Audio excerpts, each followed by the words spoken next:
we are at the Norris Theater as we bring you behind the scenes to the new play West Side Story, of course, one of the most beloved plays and movies ever seen. Now, today you're going to meet the director and some of his actors who bring this great story to life right here on stage.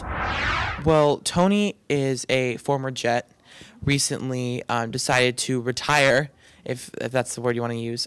He now works at Doc's Drugstore, which is a local drugstore in Hell's Kitchen in New York City. And at this point in time in the show lasts over a 48-hour period, and you first meet Tony working at Doc's, and his old friend Riff, who co-founded the Jets with him, comes to him asking him to do him one more last favor to him before he completely ends his life as a Jet, and in the process ends up falling in love and meeting a girl that changes his life.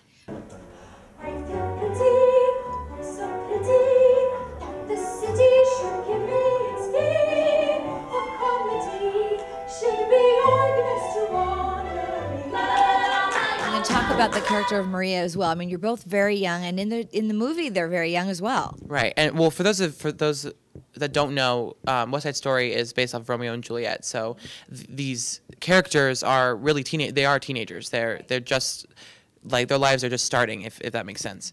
And Maria is comparatively as like the show progresses, and I think thanks to the writing of Arthur Lawrence, like you see that Maria is more sensible. Maria comes from Puerto Rico, and from her life there to her life here, she's more sensible. She's more logical. She understands how the world works a little more. You know, Tony, for most of the show, is very much 15 feet in the air. He's head over heels, and he's in this whole fantasy land.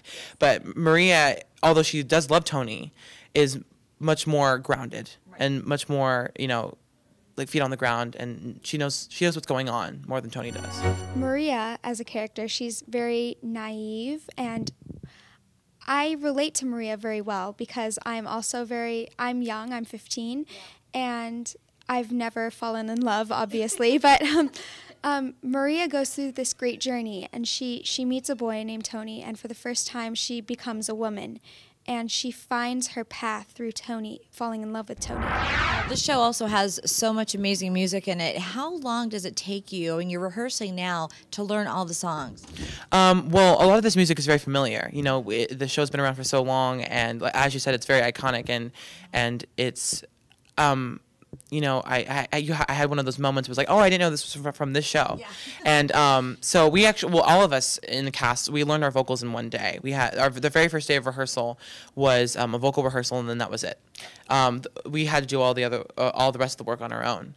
And so for me and Julia, we learned our songs, and then days later we were blocking them, and so we learned them right away. Our choreographer, Kim Morgan Green, she's amazing. She's worked with Bob Fosse himself, which is amazing. Crazy. And she's absolutely wonderful to work with, as well as her assistant Jessica Stover. And they taught us all the choreography in a very, very short amount of time, in 2 weeks. You've got an amazing choreographer that you're working with and director, and I know that you've done a lot of shows here, and you work with amazing people, very talented people, and it must bring your talent level up as well. Well, you're right. This is my 10th show with the Norris Center, and Coy Middlebrook is, and not just here, in general. I've been in theater for, I'm going to be 19 in October. I've done theater for almost 10 years, and he's a masterful storyteller. He really is. And the changes he's made to this piece of work that we have in front of us, just all his choices I've fallen in love with. And Kim, it really, I think she takes her cue from Coy. Kim has really, and her assistant Jessica have worked really hard to take what Jerome Robbins originally created, and they themselves have tried to mold it to fit what Coy's vision is.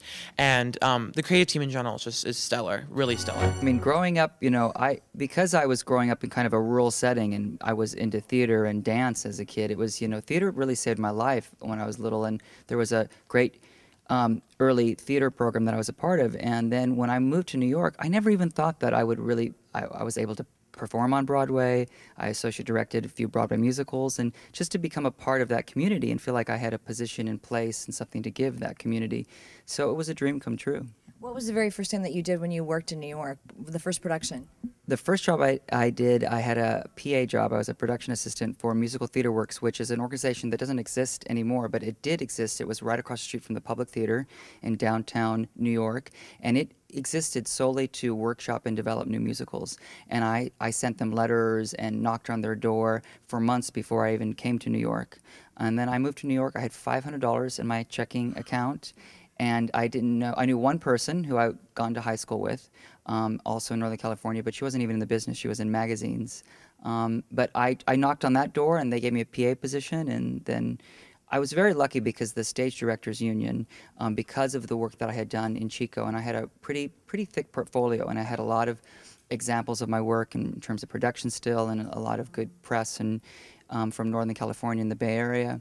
And with that, I was able to get a meeting at the Stage Directors Foundation, and then they placed me to assist certain directors, and that's kind of really how I started making introductions in the community. I remember the first time I was assistant directing the, it's called the George Abbott Awards, which is the event annually that the Stage Directors Union has to raise money for its foundation, and I was assisting the director, and it was at the Copacabana, which is no longer, but it was at the time that we still had the Copacabana in Manhattan, and I was assisting a director named Tony Stevens, and they were honoring Andrew Lloyd Webber that night and Stephen Sondheim in the same night, which was a little awkward, but now that I know what that was, and also honoring, I think, Bernadette Peters, and so it was the first night I was around, and it was a one-day rehearsal, but I was in rehearsal with Carol Burnett and Mary Tyler Moore and Carol Channing and, all of them. And it was the first time that I was around all of that. And I was pinching myself that day. And I was wearing, I got a suit, a tuxedo at the Salvation Army in downtown New York. I paid like $30 for it. And I was literally in a Salvation Army Armani, so I was pinching myself, yeah. And I know you're doing a lot of work here at the Norris. The pool of talent that you have, I'm so impressed with. And you being a director and doing as much as you have, is this surprising to you or not? It's completely surprising. I remember sitting down with Debbie Martinez a few months ago when I did the first job. This is the second of my 2 shows that I've done here. And the first time I sat down with her, she said to me, I remember her saying, Coy, this program is not to make these kids good actors, but it's to help them become good people. And I said, who told you to tell me that? And I figured, okay, well, I'm in, and I didn't really care what the program or what the level of skill and expertise was for these kids. I just loved that statement, and I wanted to be a part of that. And a couple of years ago, I had already made a commitment to myself to give back, and I was doing some guest teaching around the country, and because theater was so important for me and growing up. And so I said yes without really even seeing the program, and then I came to their production of Beauty and the Beast, and I was floored. It was in this very theater. It was, a very different set, but had the same kind of production value. It had an amazing production value across the board with all departments. And then the kids were honest and speaking eyeball to eyeball and moment to moment and confident. And I was completely impressed with the level of their skill and then the training and then the commitment to give them the kind of professional environment that they have to tell a story here.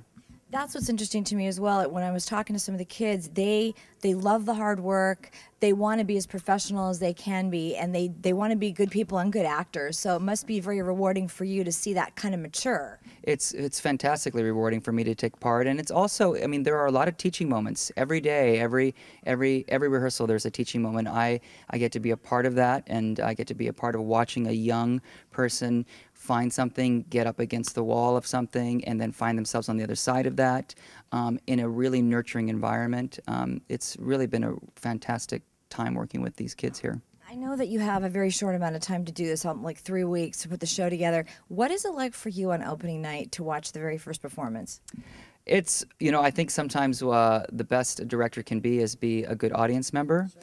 And opening night, it's always so exciting. It's such an adrenaline rush for the actors and for the company, and it's often the first time that the company gets to run it from start to finish, because even in a dress rehearsal, something may happen, you might have to stop.